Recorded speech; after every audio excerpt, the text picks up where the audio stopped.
Bonjour et bienvenue dans cette vidéo. Aujourd'hui, j'ai la joie de vous retrouver pour parler des disputes. Vous savez, celles qui se répètent à l'infini et desquelles nous n'arrivons pas à sortir.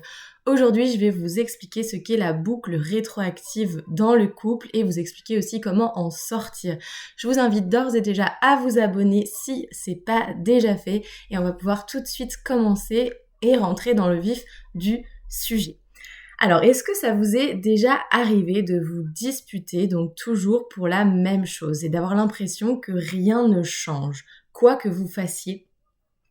Eh bien, nous allons parler de ça dans cette vidéo. Pourquoi certains conflits reviennent en boucle dans le couple? Pourquoi chacun est convaincu aussi que c'est la faute de l'autre, que c'est l'autre qui a commencé? Et surtout, comment sortir de ces disputes répétitives sans chercher à changer l'autre? C'est ce que je vais vous expliquer. Et c'est ce que je vais vous expliquer aujourd'hui. Et je vais vous le faire l'explication grâce à ce qu'on appelle donc la boucle rétroactive. C'est un concept clé de l'approche systémique. C'est cette approche que j'utilise notamment pour accompagner les individus, les couples et les familles à traverser des crises, des conflits et justement des problématiques aussi liées à la communication. Voilà pour l'introduction. Donc faisons le constat de départ qui est que finalement, ce qui se passe dans la dispute souvent, c'est qu'on ne trouve pas de fin à celle-ci parce que ça va tourner en rond. Donc dans beaucoup de couples, le scénario est toujours le même. Si je vous posais la question, je pense que vous serez d'accord pour me sortir toujours les mêmes thématiques de conflit, c'est les mêmes sujets qui reviennent, les mêmes émotions aussi qui sont activées chez l'un et l'autre, et les mêmes issues, ou voire les non-issues, donc quand il n'y a pas du tout de solution trouvée. Ces fameuses phrases qui ressortent souvent, on en a déjà parlé 1000 fois, tu réagis toujours pareil, de toute façon tu ne changeras jamais, et on finit finalement par être un peu défaitiste en face à la situation, mais aujourd'hui je vais justement vous parler des solutions et déjà vous comprendre de cerner le problème, de le regarder avec un petit peu plus de hauteur. Donc pourtant, chacun a le sentiment aussi de faire des efforts dans le sens de la résolution, de réagir normalement, puisque après tout, il est légitime de réagir de la manière dont il le fait, en tout cas c'est ça qu'il explique, ou simplement se défendre. Et donc la question ici, et c'est vraiment la question centrale, et c'est la chose que je vais être amenée à vous répéter aussi de nombreuses fois à travers ces vidéos, peut-être si vous me suivez déjà, c'est que dans la relation à l'autre, si vous voulez vivre des relations épanouissantes et équilibrées, l'idée n'est pas de questionner qui a raison, mais finalement d'aller regarder comment la relation fonctionne. Et c'est ce que fait l'approche systémique qui justement, pour vous faire une brève définition, qui s'accroche beaucoup plus à regarder la relation entre deux individus ou même au-delà, dans les familles, même les systèmes, par exemple une entreprise, plutôt que l'individu seul dans sa psyché unique. Donc ce qui nous intéresse, c'est finalement quand on regarde le système couple, que fait A et B, mais que font-ils ensemble? Ça nous intéresse pas de regarder qu'est-ce qu'a dit A ou qu'est-ce qu'a dit B, de manière à finalement l'extraire de la situation, mais bien de remettre les choses dans le contexte et dans le système qui est créé par les deux sous-systèmes que sont ces deux individus. Voilà, pour faire court. Donc, l'explication simple maintenant de ce qu'est une boucle rétroactive. En thérapie systémique, on ne regarde pas les personnes séparément, comme je viens de vous l'expliquer, mais on observe donc les interactions, donc qu'est-ce qu'ils font ensemble. Et donc, la boucle rétroactive, c'est quoi? C'est le fait d'avoir une action qui amène une réaction et qui va faire s'amplifier la boucle de départ. Je vous donnerai des exemples juste après.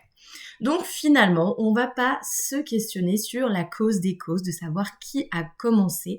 On se questionne sur comment chacun réagit à l'autre et à ce que l'autre dit. Et cette réaction devient à son tour une action. Donc finalement comment ça s'entraîne dans le conflit, parce qu'on va voir que bien évidemment il y a des boucles positives positives qui vont atténuer le problème, et il y a des boucles qui vont faire perdurer, voire accentuer le problème. Donc ici on parle vraiment de la boucle qui fait perdurer et qui accentue le problème. Donc plus on avance dans la boucle, finalement plus les émotions montent, plus le ton monte, les positions se rigidifient, et finalement le conflit s'intensifie. Donc, pour faire simple, retenez que le problème n'est vraiment pas la personne. Et ça va vraiment vous aider à y voir plus clair dans ce que vous vivez. Parce que si vous commencez à savoir qui de vous ou de votre partenaire a commencé et qui devrait s'excuser, et vous n'êtes pas du tout sur la bonne voie de la résolution, et c'est ça que je vais vous expliquer. Donc, le problème, c'est bien cette boucle qui est finalement entraînée par l'un et l'autre des partenaires. Donc l'exemple concret que je vous partage, c'est l'exemple du reproche-retrait, par exemple de la colère et du silence. Donc on prend une personne, donc je vais l'appeler A, ça sera plus simple. Une personne A se sent seule et pas écoutée dans sa relation, dans son couple. Donc elle fait des reproches à l'autre. Tu n'es jamais là, on ne parle plus. Donc elle va commencer à amener finalement sa plainte, son sentiment de solitude et de ne pas être écoutée en faisant des reproches. Ce qui se passe, c'est que B, du coup, l'autre, le partenaire, le ou la partenaire, se sent attaqué, critiqué, envahi. Et donc, il se retire, se tait, ou même va fuir et se fermer à la relation. La troisième étape, c'est que le silence est vécu comme du rejet de la part de A.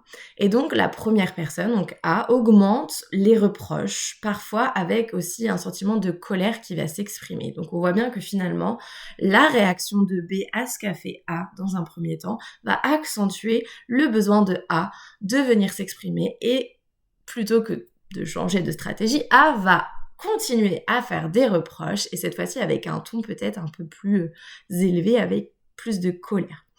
Et donc finalement, l'étape 4, c'est quoi ? C'est plus il y a de reproches, plus l'autre se ferme, et la boucle est ainsi installée. Et vous voyez bien que le comportement de A a un impact sur l'action de B, donc la réaction de B, et la réaction de B va avoir à nouveau un impact sur la réaction de A, qui va accentuer le problème, puisque A va encore plus rigidifier son système, c'est-à-dire rentrer dans davantage de reproches, ce qui va renfermer encore plus B, et vous voyez bien que là, le conflit est nourri et la boucle se nourrit perpétuellement, sauf que, bien évidemment, c'est possible d'en sortir.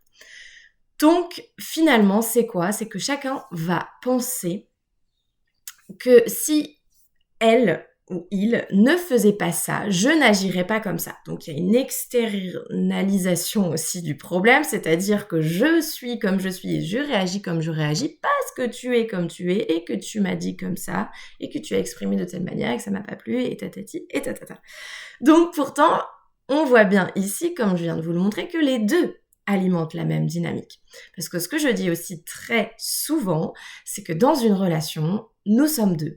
Donc, commencer à vouloir justement trouver qui a raison, qui a tort, et de s'extraire de la relation en se dédouanant tout à fait de ce qui a pu advenir alors que j'étais dans cette relation et que j'ai agi ou je n'ai pas agi, enfin qu'importe. D'ailleurs, en systémique, quelque chose qu'on voit aussi, c'est qu'il n'est pas possible de ne pas communiquer. Donc, que je sois dans le retrait, dans le fait de me taire et de ne pas agir, c'est une action en somme, puisque ça entraîne une réaction de l'autre vis-à-vis de ma posture. Donc, les deux alimentent la même dynamique. Et comprendre ça, déjà, c'est comprendre beaucoup de choses, et ça va vous permettre aussi de pouvoir dénouer vos conflits relationnels. En tout cas, je l'espère. Donc, revenons à nos moutons. Pourquoi chacun a l'impression que l'autre commence ?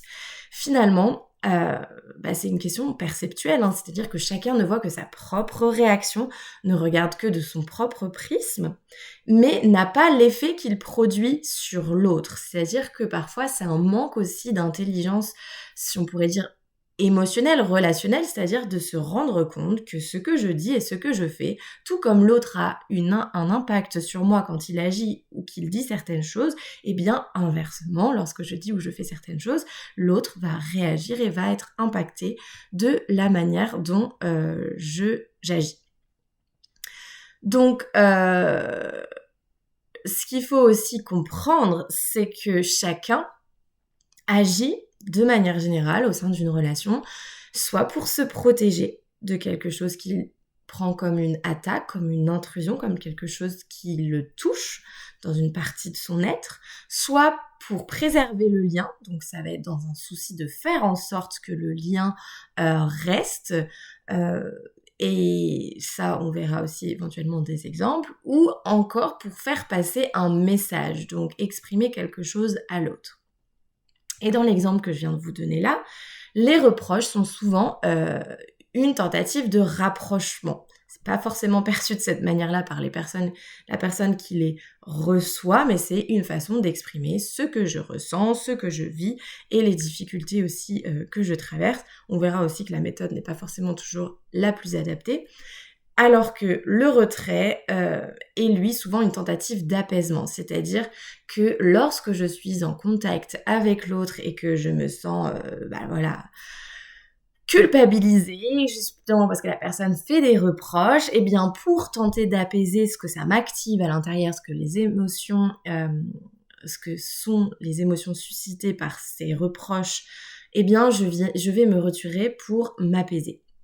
Donc le problème, c'est que si on regardait justement, et là on le voit dans cette boucle de rétroaction qui va amplifier le problème, c'est qu'on ne regarde pas l'effet produit, parce que A et B font. Ça produit le total inverse, puisqu'on voit bien que finalement B se retire pour tenter d'apaiser la situation, et finalement ça va l'empirer, puisque ça va agacer A, voire l'énerver davantage, et il va encore plus reprocher derrière ce qu'il a. Ça va encore plus mettre de l'huile sur le feu, si on peut dire ça comme ça. Et les reproches, comme B a besoin de s'en extraire et de s'apaiser en se mettant en retrait, et bien plus A va faire des reproches, plus sa tentative de rapprochement va être inefficace, puisque plus B va avoir envie de se retirer et de se fermer à la relation. Donc, c'est vraiment pas, ce qu'il faut comprendre, c'est que c'est vraiment pas de la mauvaise volonté de part et d'autre, c'est vraiment une mécanique relationnelle, une boucle, quelque chose qui s'active. Et si on creuse un petit peu, on verra aussi que possiblement il peut y avoir des blessures relationnelles liées aux relations qui ont été vécues dans l'enfance de part et d'autre, mais ça pourrait être l'objet d'une autre vidéo. En tout cas, on voit bien qu'ici, on est sur quelque chose qui va amplifier le conflit et pas du tout amener un désamorçage de celui-ci.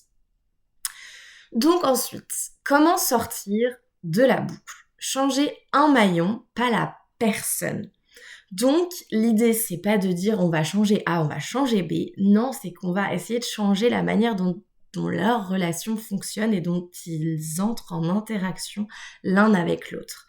Donc, c'est ici vraiment que l'approche systémique est très puissante. Parce que finalement, pour sortir d'une boucle, une seule chose doit changer. Donc, c'est pas nécessairement l'un ou l'autre, c'est vraiment l'interaction. Donc, pas besoin que l'autre change d'abord. Ça nous rend du pouvoir aussi et de la responsabilité et de la capacité d'agir.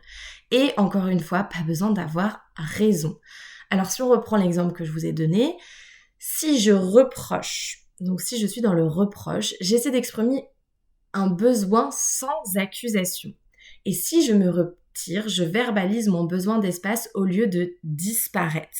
C'est-à-dire que on va expliciter ce que l'on fait plutôt que s'attendre à ce que l'autre comprenne finalement pourquoi on fait ce que l'on fait. Donc le reproche pourra par exemple être exprimé de la manière suivante, plutôt que d'aller titiller l'autre, l'accuser de ce qu'il fait pas ou de ce qu'il fait mal ou de ce qu'il devrait faire, ce qui va être très généralement pris comme un pic, comme quelque chose de désagréable à recevoir, et si on est face à quelqu'un qui en plus a un petit peu d'ego et qui a du mal à se remettre en question, là ça tombe dans l'eau, notre tentative. On va plutôt parler de l'expression de ce qu'on ressent et du besoin que l'on ressent à l'endroit de la relation à l'autre, en s'exprimant, par exemple en disant écoute, en ce moment j'ai l'impression que on se voit moins, qu'on se parle moins, j'ai besoin de passer plus de temps avec toi et j'ai besoin de t'exprimer un peu plus ce que je ressens. Est-ce que tu serais disponible pour être à l'écoute ? Et vous voyez que déjà dans l'approche et dans la manière de l'exprimer, ça vient pas du tout amener la même dynamique en face, parce que l'autre, déjà il y a une ouverture à l'autre, c'est-à-dire qu'on vient pas tout de suite être dans le reproche, accuser quelque chose et donc être dans une attaque, mais on vient ouvrir quelque chose, ouvrir une discussion, ouvrir notre cœur, ce qu'on ressent à l'autre. Et l'autre pourra du coup verbaliser aussi le pourquoi du comment il y a eu cette distance. Peut-être qu'il va justement pouvoir nous dire en ce moment j'ai besoin d'espace, c'est vrai que je suis moins présent et ok, je veux bien qu'on puisse en discuter, mais pas maintenant, on programme ça pour plus tard. Ou enfin voilà, il y a mille et une façons après de réagir à ça. Moi je vous donne simplement un exemple pour vous dire que finalement c'est la première interaction. Enfin la première, il n'y a pas de première justement parce qu'il n'y a pas vraiment cette première cause, mais en tout cas la façon dont je rentre en relation avec l'autre va vraiment faire un effet rebond sur tout ce qui va découler derrière. Donc c'est pour ça que c'est très important de soigner la manière dont on s'exprime, de questionner vraiment qu'est-ce que je suis en train d'exprimer quand je dis ce que je dis, qu'est-ce que je suis en train de poser et de demander, et peut-être est-ce que je pourrais être un petit peu plus explicite là-dedans, et après vraiment être à l'écoute de ce que ça vient toucher chez l'autre. Et peut-être aussi venir questionner l'autre. Si on sent que l'autre s'énerve, a des difficultés à nous répondre, eh bien ramener plutôt l'autre dans son ressenti, lui demander écoute, je comprends pas pourquoi ça t'énerve, j'avais juste besoin, pour justement amener cette intelligence relationnelle à s'installer au fur et à mesure dans votre relation. Donc, ce qu'on voit, c'est que même un micro-changement peut désamorcer la montée émotionnelle. Il y a aussi la façon dont va se créer cette nouvelle réponse chez l'autre avec ce changement. Et enfin, ça va pouvoir donc transformer toute la dynamique et créer donc ce qu'on appelle une boucle de rétroaction négative. Négative dans le sens où ça va désamorcer le conflit et ça va réduire le symptôme de départ, c'est-à-dire le conflit, si on part de ça. Donc finalement, quand la relation change, les personnes changent avec elle et on n'a pas forcément besoin de se faire des nœuds en se disant qu'est-ce que je pourrais changer chez moi qui fait que ça va pas avec l'autre. Des fois, c'est simplement la manière dont je m'exprime. Est-ce que j'ai vraiment questionné le pourquoi du comment je fais ce que je fais et je dis ce que je dis, parce qu'il y a aussi toute une dynamique inconsciente qui est très très présente dans les relations notamment amoureuses. Et enfin, est-ce que je suis à l'écoute de l'autre et à ce qu'il m'exprime lorsque je reçois sa réponse face à ce que je viens de lui dire. Donc, le message clé à retenir, et on va pouvoir en finir avec cette vidéo, mais avant toute chose, je vous invite à vous abonner si ce n'est pas déjà fait, et vous avez aussi la possibilité de prendre un rendez-vous clarté pour faire une sorte de bilan relationnel avec moi. Le lien est en description, on se retrouve très vite, je l'espère. Donc, pour retenir, dans cette vidéo, qu'est-ce qu'on a vu ? Ce n'est pas ni toi, ni l'autre le problème dans la relation, ou c'est pas toi contre moi, mais c'est vraiment la dynamique relationnelle qui est mise en évidence dans le lien. Ensuite, c'est pas chercher qui a tort et qui a raison, puisque c'est des perceptions, des positions perceptuelles qui sont liées à notre subjectivité, notre manière de fonctionner et de voir le monde. Donc, si vous cherchez à savoir qui a raison, qui a tort, là, vous n'allez pas être dans la relation et la qualité relationnelle que vous allez pouvoir déployer et développer. Mais enfin, donc c'est vraiment la boucle. Qu'est-ce que font A et B ensemble et comment l'un et l'autre, on va entretenir cette boucle conflictuelle ou bien justement à un moment donné la désamorcer. Et ce qu'on voit aussi dans l'approche systémique, c'est que dans les relations, il y a souvent un élément un peu plus flexible, donc une personne qui est un peu plus flexible que l'autre, et vous êtes peut-être cet élément-là.